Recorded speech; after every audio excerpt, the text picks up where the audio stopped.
राधे राधे दोस्तों, कैसे हैं आप सब। दोस्तों, हमारे YouTube चैनल पर आपका स्वागत है। हमारे इस चैनल को सब्सक्राइब कीजिएगा और हमारे वीडियो को लाइक, शेयर और कमेंट जरूर कीजिएगा। दोस्तों, जैसा कि हम सभी लोग जानते हैं कि नवरात्रि जो है वो चल रहे हैं। जी हाँ दोस्तों, इस बार के जो नवरात्रि है 17 अक्टूबर शनिवार के दिन से आरंभ हो चुके हैं और हमारे हिंदू धर्म में जो नवरात्रि का महत्व है वह काफ़ी महत्वपूर्ण भी बताया गया है। इस दौरान 9 दिनों तक माँ दुर्गा के 9 स्वरूपों की पूजा की जाती है और इस बार दोस्तों माँ की पूजा 17 अक्टूबर से शुरू हो चुकी है और जो आगे चलकर दोस्तों 25 अक्टूबर रविवार के दिन से नवरात्रि का समापन होने जा रहा है। दोस्तों, इन 9 दिनों में माँ की पूजा जो है बहुत ही धूमधाम से की जाती है और पूजा करते समय दोस्तों माता रानी के समक्ष आपको विशेष अगर आप उपाय भी करते हैं तो भी माता रानी की कृपा आपके ऊपर बनी रहती है। जी हाँ दोस्तों, अगर आप नवरात्रि के इन 9 दिनों में अगर आप अपनी किस्मत का साथ पाना चाहते हैं, माता रानी का आशीर्वाद पाना चाहते हैं, तो माता रानी के पूजा आराधना के समक्ष आपको व्रत उपवास के साथ साथ जितना हो सके उपाय, यातना और साधना जो है वह करते रहना चाहिए, क्योंकि दोस्तों ये वो दिन है नवरात्रि के 9 दिन। इन्हें किस्मत चमकाने वाले दिन भी कहा जाता है। जी हाँ दोस्तों, अगर आप इन 9 दिनों में जो भी काम करते हैं, जो भी उपाय, यातना, साधना, व्रत उपवास रखते हैं, तो माता रानी की कृपा आपके ऊपर बहुत ही अधिक होने लगती है और माता रानी की कृपा से जो है आपको नए नए अवसर प्राप्त होने लगते हैं। दोस्तों, आश्विन माह के प्रतिपदा तिथि से लेकर नवमी तिथि तक देवी की 9 अलग अलग स्वरूपों की पूजा आराधना की जाएगी। 9 दिन के लिए माता दुर्गा पृथ्वी पर आती है और अपने भक्तों की साधना से प्रसन्न होकर उन्हें आशीर्वाद प्रदान करती है। नवरात्रि के पहले 3 दिन देवी दुर्गा की ऊर्जा और शक्ति की उपासना का महत्व होता है। फिर नवरात्रि के चौथे, 5वें व 6ठे दिन सुख और समृद्धि प्रदान करने वाली देवी लक्ष्मी, 7वें दिन कला और ज्ञान की देवी सरस्वती जी की उपासना होती है और अष्टमी और नवमी तिथि पर कन्या पूजन कर माता की विदाई दी जाती है। दोस्तों, नवरात्रि पर देवी दुर्गा की उपासना करने और शुभ फल प्राप्त करने के लिए शास्त्रों में से कई उपाय, यातना और साधना बताए गए हैं, जिनको करने से माता रानी की कृपा भक्तों पर प्राप्त होती है और नए नए शुभ फल अवसर देखने को भी प्राप्त होते हैं। दोस्तों, नवरात्रि के 9 दिनों को किस्मत चमकाने वाले दिन भी कहा जाता है।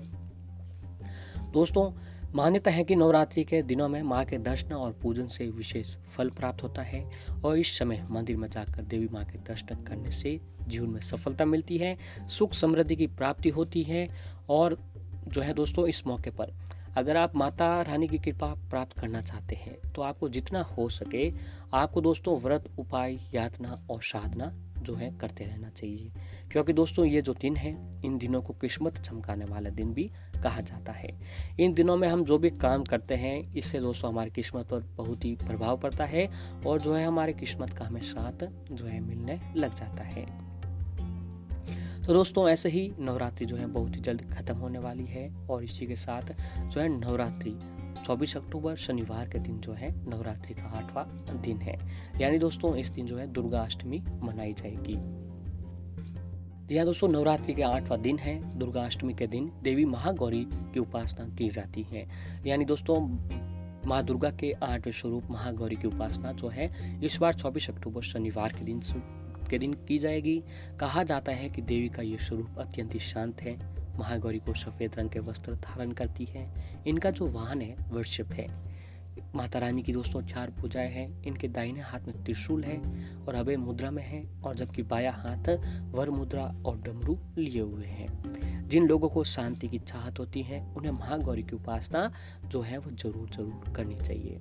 जी हाँ दोस्तों, अगर आप नवरात्रि के 8वें दिन यानी दुर्गाष्टमी के दिन माता महागौरी के समक्ष पूजा आराधना करते हैं, माँ के समक्ष व्रत रखते हैं और दोस्तों माता रानी को जो है नारियल का भोग लगाते हैं, हलवे का भोग लगाते हैं और चमेली का फूल अर्पित करते हैं, तो माता रानी की कृपा दोस्तों आपके ऊपर ऐसी बनेगी कि आप देखते ही रह जाएंगे।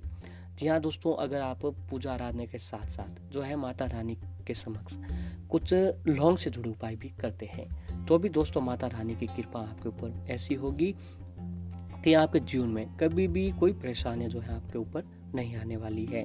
तो दोस्तों आइए जानते हैं कि हमें नवरात्रि के इन दिनों में माता रानी की कृपा प्राप्त करने के लिए लौंग से जुड़े कौन से उपाय करने चाहिए।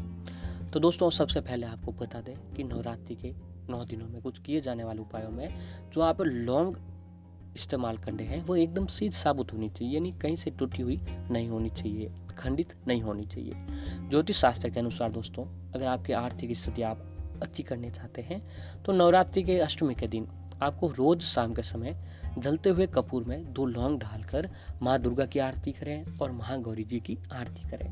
मान्यता है कि ऐसा करने से आपके धन संबंधित जो भी परेशानी होगी वो माता रानी की कृपा से दूर होती रहेगी। और ऐसे ही दोस्तों अगर आप के बने बनाए काम बिगड़ जाते हैं या फिर आप मेहनत तो बहुत करते हैं, आपकी अपनी मेहनत का पूरा फल आपको नहीं मिल पाता है, तो दोस्तों नवरात्रि अष्टमी के दिन आपको सभी बिगड़े हुए कामों को बनाने के लिए एक पान के पत्ते पर लौंग रखकर इसमें दोनों हाथों से माँ दुर्गा के चरणों में चढ़ाएं। ऐसा करने से आपको क्या होगा दोस्तों, माता रानी की कृपा आपके ऊपर बनेगी और सारे बिगड़े हुए काम बनने लगेंगे और आपकी आर्थिक परेशानी दूर होती रहेगी। और एक उपाय इस प्रकार से है दोस्तों, यदि जिस युवक युवती की शादी नहीं हो रही है, उन्हें शादी में किसी भी प्रकार की मुश्किलें आ रही है, तो दोस्तों शारदीय नवरात्रि के दौरान अपनी आयु के बराबर लौंग लेकर पीले या लाल धागे में लपेटकर उसकी माला बनाकर माता दुर्गा को पहनाएं। इससे दोस्तों युवक युवतियों के शीघ्र ही शादी बनने के योग बनेंगे और माता रानी की कृपा जो है उनके ऊपर बनी रहेगी। और दोस्तों यदि आप आर्थिक तंगी से जूझ रहे हैं, पैसों की बचत नहीं हो रही है, तो नवरात्रि के दोस्तों अष्टमी के दिन आपको शाम के समय महागौरी के समक्ष एक देसी घी का दीपक जलाएं और उसमें 7 साबुत लौंग भी डाल दें और वहीं बैठकर दोस्तों दुर्गा चालीसा का पाठ करें। इसके बाद उस दीपक से माता रानी की आरती करें। यह प्रयोग दोस्तों अगर आप जो है अष्टमी के दिन करते हैं तो आपके आर्थिक संकट दूर होने लगेंगे, बेवजह के खर्चों में कमी आएगी और धन का भी संग्रह जो है माता रानी की कृपा से होने लगेगा। और दोस्तों नवरात्रि के अष्टमी के दिन आपको एक पान के पत्ते पर हिरण लिखना है। हिरण लिखकर माता दुर्गा जी को अर्पित कर दें। इसके बाद जो है महानवमी के बाद उस पत्ते को अपनी पैसे रखने वाली जगह यानी अपनी घर की तिजोरी में जहाँ पर आप कीमती सामान पैसे रखते हैं वहाँ पर आपको रख देना है।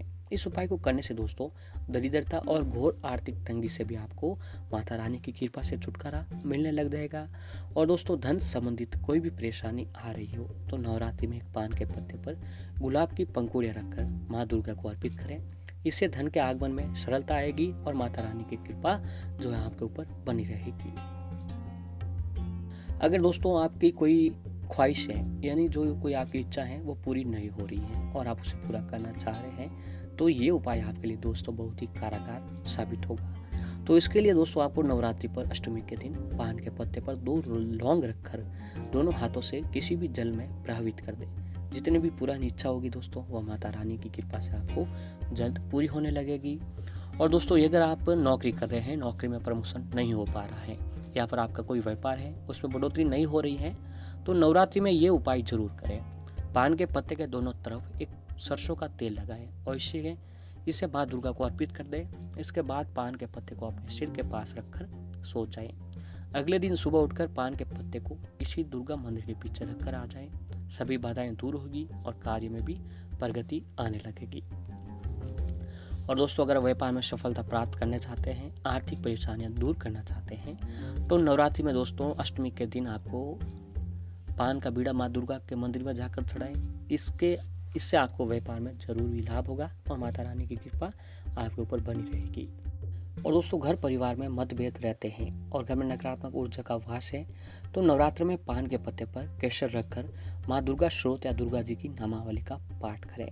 नकारात्मक ऊर्जा समाप्त हो जाएगी और परिवार में जो है प्रेम बनने लगेगा। और नवरात्र में दोस्तों एक पान के पत्ते पर गुलाब के फूल की पत्ती रखकर माता दुर्गा को अर्पित करें। धन में लाभ भी होगा और कर्ज से भी आपको मुक्ति जो है माता रानी की कृपा से मिलती रहेगी। और दोस्तों नवरात्रि के जो है अष्टमी के दिन आपको माता महागौरी को जो है सुहा की वस्तु अगर आप माता रानी को अर्पित करते हैं तो भी माता रानी की कृपा जो है भक्तों पर बनी रहती है। और दोस्तों एक काम करना है कि नवरात्रि के दिन आपको साबुत पत्ता लेकर उसमें लौंग और इलायची रखकर उसका बीड़ा बना लें और अष्टमी के दिन पास में हनुमान मंदिर में जाकर बीड़ा अर्पित कर दें। इससे आपको जो भी कर्ज होगा माता रानी की कृपा से कर्ज से छुटकारा मिलेगा और नई नई सफलता आपको प्राप्त देखने को मिलेगी। तो दोस्तों, नवरात्रि के अष्टमी के दिन आपको ये उपाय अवश्य ही करने चाहिए।